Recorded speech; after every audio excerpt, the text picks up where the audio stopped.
Lumière brillera. Est-ce que le Québec produit trop d'électricité? Avec la mise en service des installations du projet Eastmain et celle progressive des centrales du complexe hydroélectrique La Romaine, avec le développement de la filière éolienne et l'utilisation repoussée aussi de la centrale privée au gaz naturel de TransCanada Énergie à Bécancour, le paysage de la production d'électricité a quand même pas mal changé au Québec depuis une décennie. Des dizaines de projets privés de petites centrales hydroélectriques et de parcs éoliens viendront encore ajouter aux provisions d'Hydro-Québec dans les prochaines années. Or, Hydro-Québec achète en ce moment et achètera des surplus d'électricité, des surplus dont Hydro-Québec n'a pas besoin et qu'il achète aussi à perte. Notre invité est Jean-Thomas Bernard, professeur invité d'économie de l'énergie à l'Université d'Ottawa. Bonsoir, M. Bernard. Bonsoir. Je vous pose la question tout de go. Est-ce qu'on produit trop d'électricité au Québec? Oui, on produit trop d'électricité. Ça s'analyse simplement en termes des prix et des coûts. Disons que tous les facteurs que vous avez mentionnés font qu'on aura une offre accrue. La récession de 2008 a quand même ralenti la croissance de la demande. Il y a eu beaucoup de fermetures dans le secteur des pâtes et papiers, de sorte que la demande industrielle à cet égard-là au Québec est réduite. Donc, il n'y a pas urgence à construire pour satisfaire la demande locale. Or, traditionnellement, lorsqu'on était en période de surplus, on pouvait quand même faire appel au marché de l'exportation pour en tirer un profit là, tout à fait acceptable. Mais avec l'arrivée du gaz de schiste, le prix à l'exportation a plongé. Il y a 3 ou 4 ans, Hydro-Québec, qui est impliqué dans les marchés quotidiens, là, allait chercher 8 à 9 cents le kilowattheure. Or, aujourd'hui, il peine à aller chercher 4 cents. Ouais. Et ça lui coûte combien produire? Eh bien, l'éolien, on sait que la tranche du 2000 MW, ça s'est vendu à 17,3 cents au départ.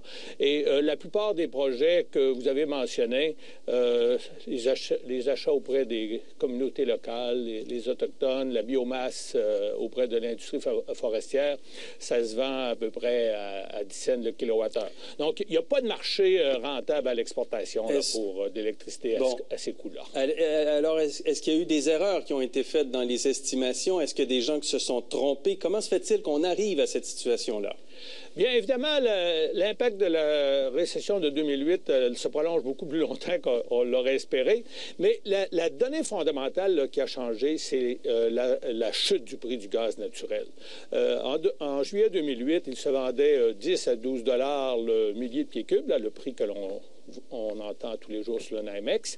Et il a chuté par après à 4-5 $. Et depuis un an, il est en bas de 4 $. On a même vu des prix inférieurs à 2 $. Puis ça a eu un impact majeur sur le prix de l'électricité chez nos voisins, parce que eux, ils produisent quand même des volumes importants d'électricité à partir du gaz naturel, et ça a permis une substitution de l'électricité à partir du charbon, qui ne coûtait pas cher, par de l'électricité au gaz naturel qui est plus propre et qui ne coûte pas plus cher non plus. Mais comment se fait-il qu'on approuve d'autres projets présentement, que ce soit de petites centrales, ou encore la semaine dernière, 2 jours de suite, on annonçait des parcs éoliens supplémentaires, dont un record pour l'ensemble du Canada là, qui a été attribué à EDF. Comment se fait-il qu'on continue à augmenter le volume potentiel de production si on est dans cette situation-là? Donc, sur le plan économique, ça n'a pas de justification. Parce que lorsqu'on est en période de surplus, évidemment, qu'est-ce qu'on fait? C'est qu'on essaie de susciter de la demande. On sait que les alumineries sont arrivés en masse ici au Québec suite au surplus qui avait été généré à partir de la baie James. Et donc, on a ce réflexe-là, lorsque l'on a des surplus, surtout lorsque l'exportation n'est pas intéressante, d'attirer des industries grandes consommatrices d'électricité. Alors, il faut penser qu'on développe à 10 cents. Et vendre à ces industries-là à 4 cents, 4 cents et demi, c'est pas rentable. Donc, c'est une forme de subvention déguisée à ces essentiellement? Oui. Est-ce qu'on a besoin de l'éolien? Pas pour le moment. c'est une forme d'électricité comme les autres et présentement, l'éolien aura beaucoup de difficultés à s'implanter en Amérique du Nord compte tenu du faible coût du gaz naturel. Donc, aux États-Unis, les émissions de gaz à effet de serre présentement chutent parce qu'on est en train de faire une substitution massive de l'électricité au charbon vers l'électricité au gaz naturel. C'est quand même pas à nous, disons, le Québec, à aller supporter les coûts de réduire les émissions de gaz à effet de serre en Nouvelle-Angleterre et à New York, parce que c'est quand même des régions qui sont plus riches que nous autres. Alors, on n'a pas à leur faire cette charité-là. Est-ce que, quand même, puis vous l'avez un peu abordé, le ministre des Finances, Nicolas Marceau, a raison quand il dit, ben voilà, on a des surplus, on a de l'abondance d'électricité, notre électricité coûte pas cher, c'est un atout, et Mme Marois est allée se promener un peu en Europe récemment, c'est un atout pour dire, venez investir chez nous. Justement, c'est un avantage. Est-ce qu'ils ont raison de dire ça? Non, ils sont dans l'erreur. C'est vrai pour le prix moyen de l'électricité. On a un prix d'électricité les plus faibles au monde. Mais ce qu'il faut réaliser, c'est que la nouvelle électricité, elle coûte cher. Puis produire de l'électricité à 10 cents présentement, c'est pas un avantage ici en Amérique du Nord. Donc, ça a été vrai pour la majeure partie de l'histoire du Québec, mais là, c'est fini. Puis ça a de la difficulté à s'enregistrer auprès de nos décideurs publics. Donc, ça va nous coûter combien, ça, dans les prochaines années? Il y a toutes sortes de chiffres de milliards qui circulent, là, mais c'est quand même des coûts importants. Oui, bien, ce qu'on nous dit, je crois, c'est que ça devrait coûter peut-être...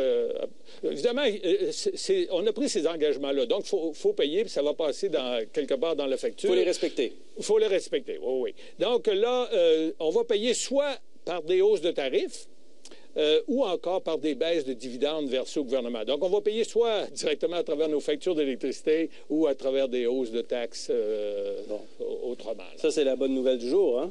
Oui. On termine là-dessus, est-ce qu'il faut arrêter de développer l'hydroélectricité et l'éolien? Est-ce qu'on devrait faire un stop, là? Oui, présentement, je pense que les conditions sont que ce qui a été un avantage, et ce qui paraissait encore être un avantage jusqu'à 2008, eh bien, avec cette chute abrupte, et qui va probablement être prolongée, là, parce qu'il faut penser qu'au moment où on se parle, 30 du gaz naturel aux États-Unis provient du gaz de schiste. Ouais. Et les Américains sont les plus grands producteurs de gaz naturel au monde, devant la Russie, devant le Qatar, devant l'Iran. Donc, ça ne changera pas, là. C'est énorme. Oh, non, ouais, ça ne s'améliorera pas pour notre hydroélectricité, notre éolien, etc. Merci beaucoup, M. Bernard. C'est moi qui vous remercie. Merci beaucoup. C'était très intéressant. Et on demande bien sûr aux gens, là, vous avez vu l'adresse en bas d'écran, si vous avez le goût de réagir, n'hésitez pas. Par ailleurs, ne manquez pas nos mardis REER